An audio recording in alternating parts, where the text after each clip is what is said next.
Ayan mga lord, tapos na ako magdilig. Nadiligan na natin ang ating mga halaman. Ayan. Yung iba pagka tinatamaan ng tubig. No? Pero nabuhay ata sa talong ko, isa lang. Sabi ko naman talaga hindi ako maano. Pero yung sili medyo okay. Medyo parang siya, buhay na. Ayan o. Nagpataba ako. Ayun o, naglagay ako ng abono. Pero gaganda rin yan.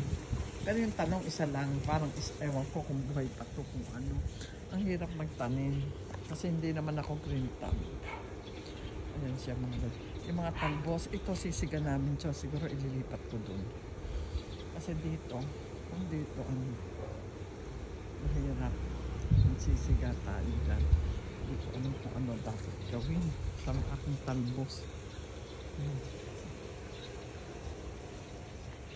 Ayan. Sige mga lods, hanggang dito na lang po. Yung mga aso natin, ayan.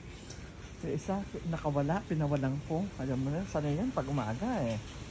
Pinawawalan siya eh. At si Bruno, pag pinapasyal din yan.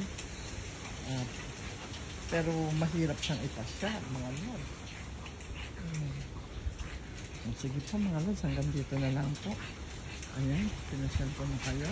May nalaglag nga pa ng bunga. Oh, isang bunga sa taas ng galing. Tinog na eh. Oh.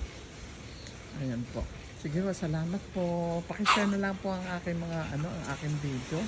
Pagka pusuan nyo na lang po. Salamat po ng marami sa inyo. Bye!